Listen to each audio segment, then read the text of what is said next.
one is not orderly on the instant? Is it because of the lack of this honesty? Why is not one orderly On the instant, not immediately, on the instant?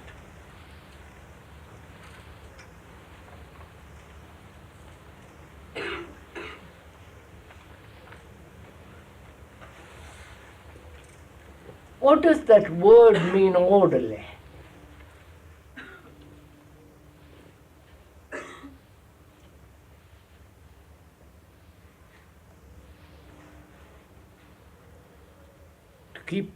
To have order, as one has order in one's room.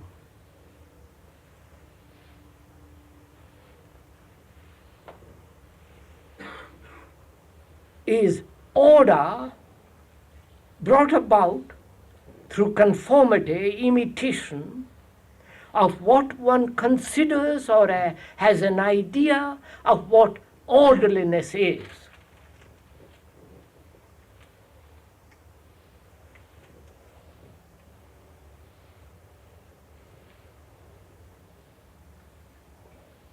I want order within myself because I'm disorderly.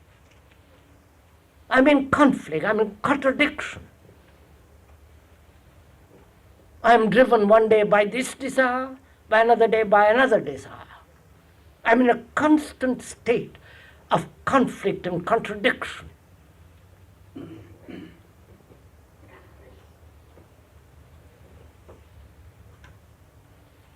Discontent, burning. And out of this chaos, out of this confusion, disorderliness, I want order. Because I see, if I don't have order, I can't think clearly, I can't observe. There is no perception without distortion.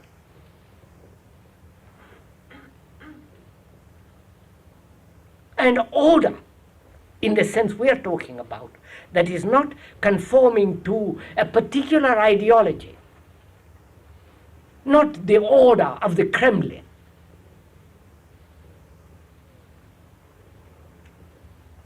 of the politician who doesn't want any contradiction,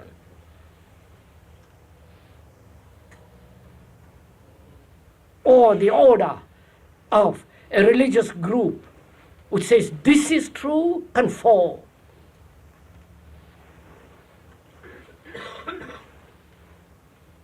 We are talking of order which comes in the understanding of the disorder in oneself.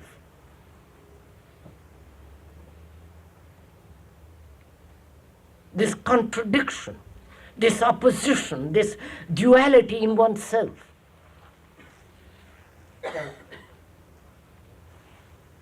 Through understanding what is disorder, naturally there comes order. Through negation of what is disorder, the positive is the order. Right? Not in conforming to the positive of what one considers is order. It's part of people's trouble that they will think about themselves all the time, not about other people. Just a minute, madam, let me finish this question. The lady says, isn't real trouble is thinking about oneself, not thinking about others. Thinking about you instead of myself. You are myself. You are as disorderly, as mischievous, as ugly, as brutal as myself.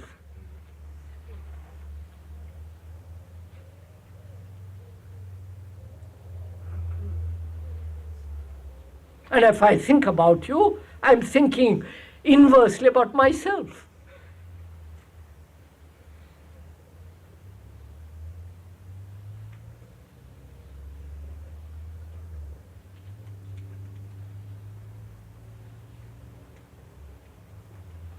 Well, let's go on with this question of order.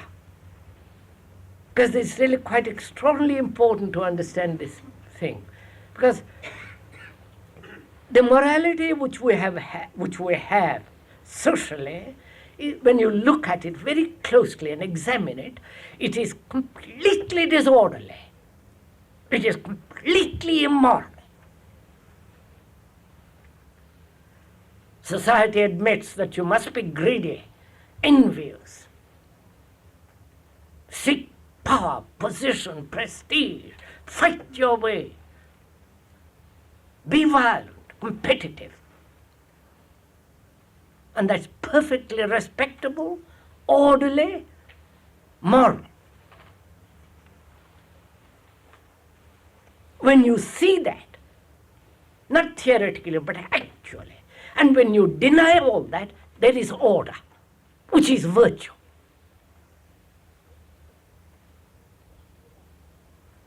Now the question is, can that order be on the instant? That was what the question was asking. One sees disorder, the mischief, the cruelty in oneself, the fears, the pleasures, all that one is. If one has looked at oneself at all clearly, can this order come about or be born out of disorder instantly? Or must one have time?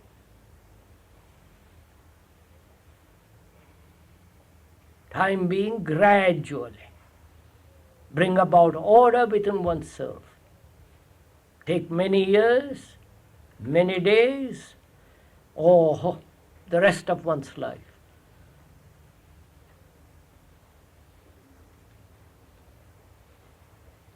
Time means eventually. By the time we have explored, examined freely ourselves and cultivate order out of disorder, by the end of it we shall probably be dead. So one asks, is it possible to bring about order out of this disorder immediately?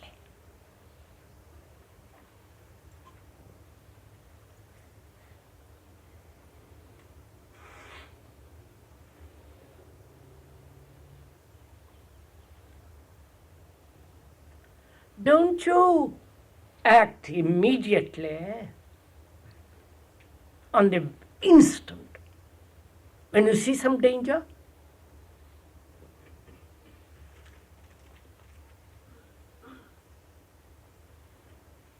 You don't take time.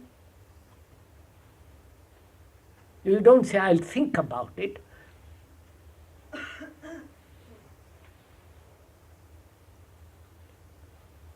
Where there is the perception of danger, both psychologically as well as bodily danger, especially when there is bodily danger, there is immediate action. Perception then is action. The seeing is the doing. There is no interval between the seeing and the doing. The interval is time.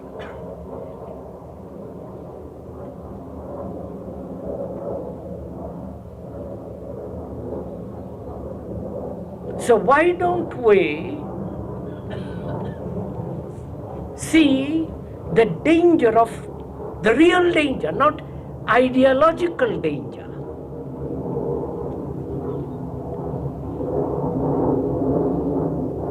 or in an intellectual perception of the danger, but actually see the whole danger with our whole being, the danger of disorder instantly. If you saw it instantly, there would be instant action.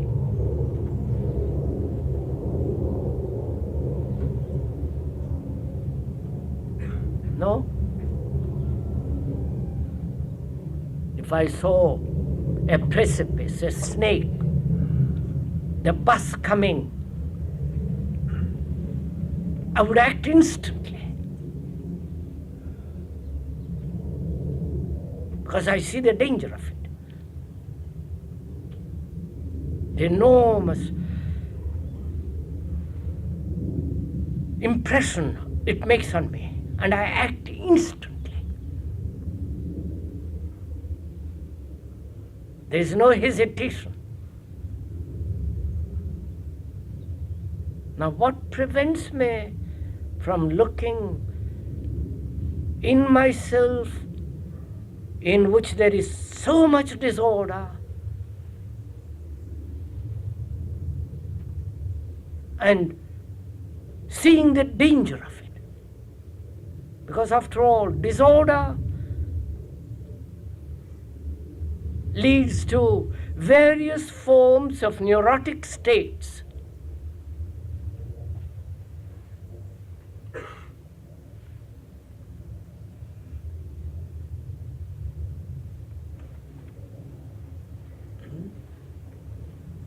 And I see how dangerous it is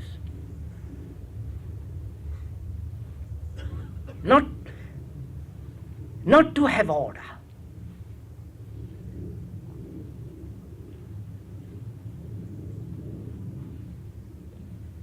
That is, order, which is essentially virtue, is a living thing. And where there is order, there is greater security.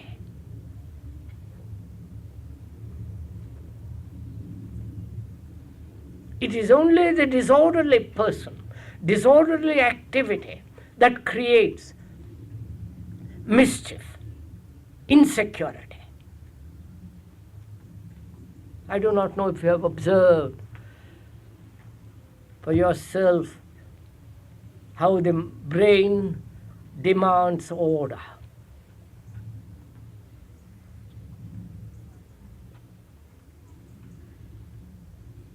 Not habit, not a routine, but order, a living thing.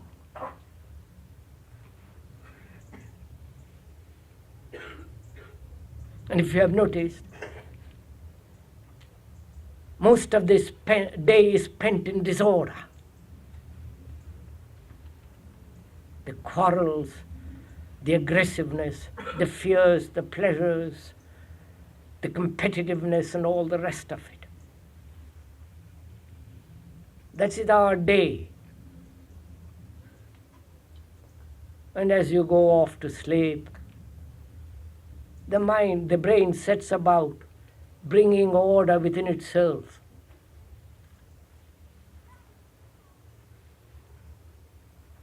Because it cannot live in disorder. If it does, it becomes more and more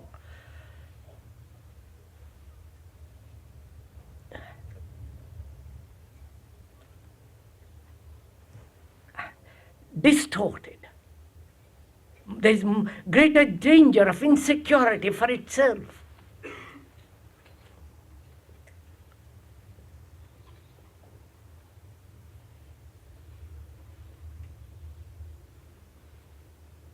So order is essential. Like the animal demands order. But we have accepted disorder as the way of life.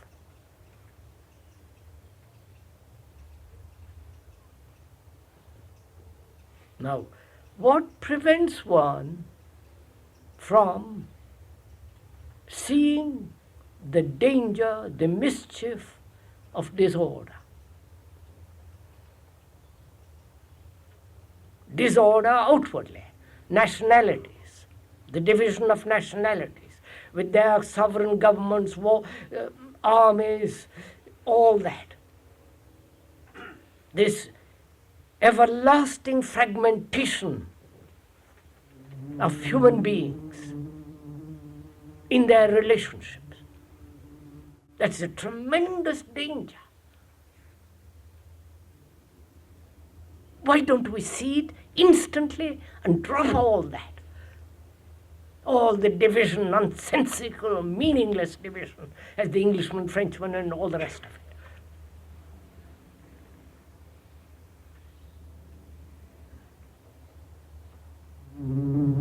And why don't we see equally clearly, inwardly, the danger, the mischief that disorder brings about?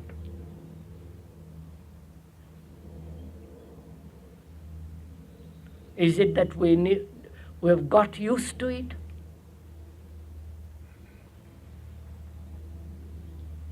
Or we don't know what to do with the disorder?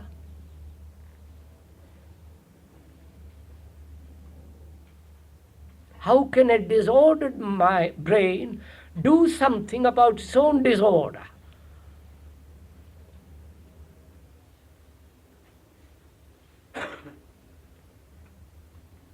And so, not being able to do it, it goes off, if you have the money, the leisure, and all the rest of it, to an analyst. Poor chap, he is also disorderly.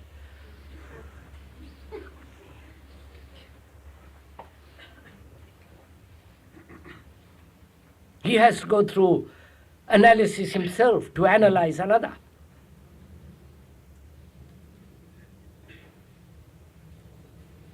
So you are at the mercy of another, at another's disorder.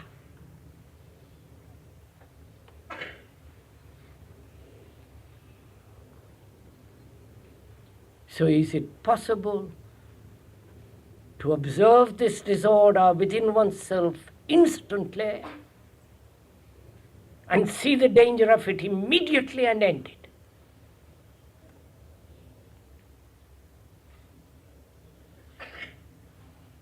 I can't answer it for you, obviously.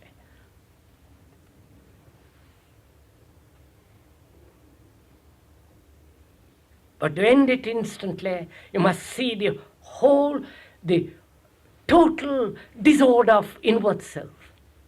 Not the fragmentary disorders, and collect them and then say, I'm disorderly. But to see the totality of disorder in oneself instantly. Surely it's possible.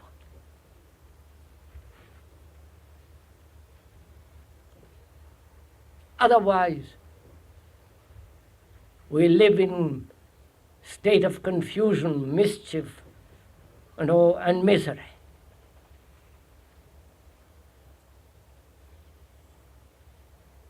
Which means to see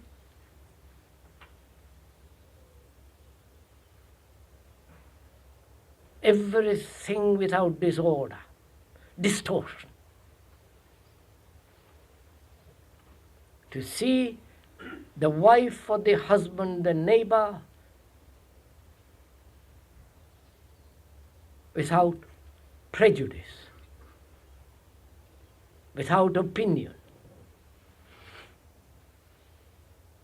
To observe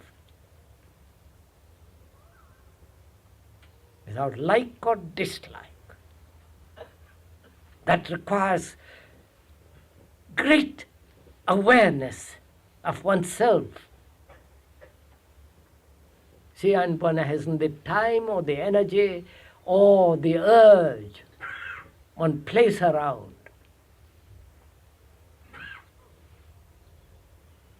And so one accepts wars, disorders, and the confusion and the mischief.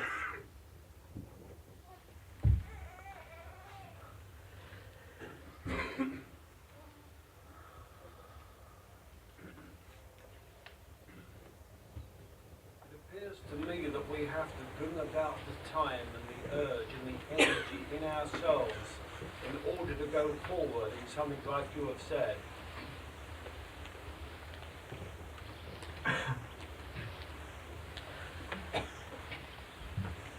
But how will you have that energy, sir? Why don't you have it? I've got other interests. Is that so? Other interests? When the house is burning,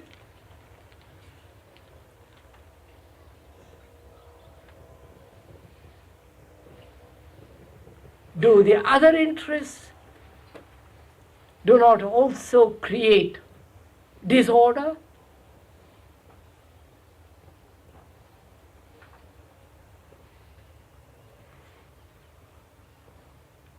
I have energy for that fragment of my life, business, whatever it is. Tremendous interest. I give 30, 40 years of my life to that interest. And the rest of it is chaos, misery, struggle, all the ugliness of it.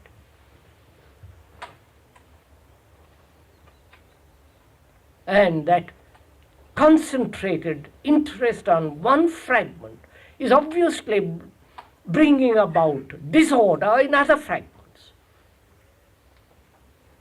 I am very kindly, gentle, affectionate with my family, but I've become a tiger in the business world.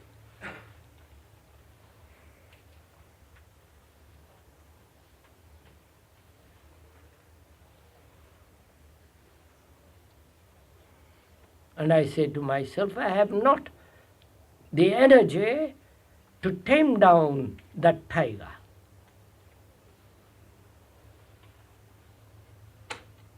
Who is creating so much mischief in my life.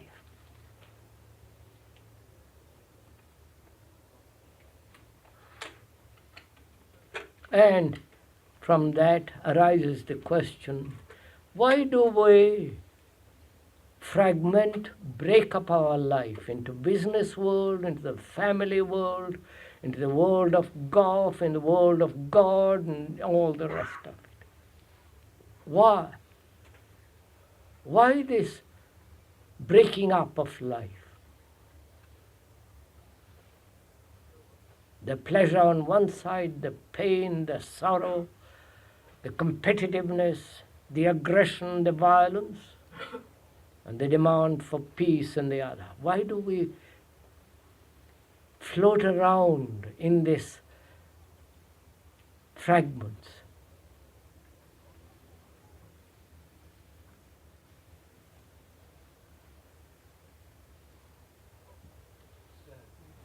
Is it that habit, custom, tradition, education? And so blame the society, the environment?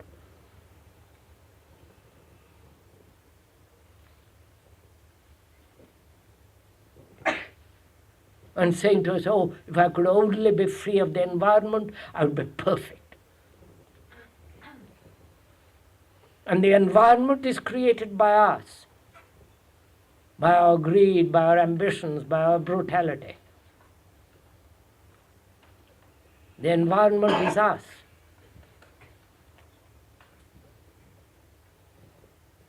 Until we become aware of ourselves as we are and radically change, which is the real revolution, then there's a possibility of living together in peace. And to do that, one I must have tremendous energy from not for this or that fragment, totally.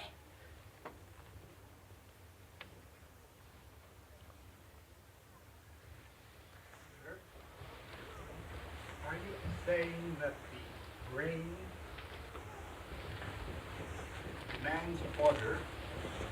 And are you saying that standing in the way of that order is our lack of awareness of ourselves? Yes, sir.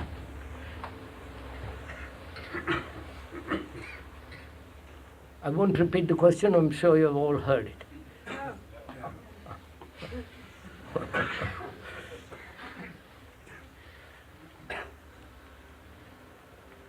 The brain, the questioner says, the brain demands order.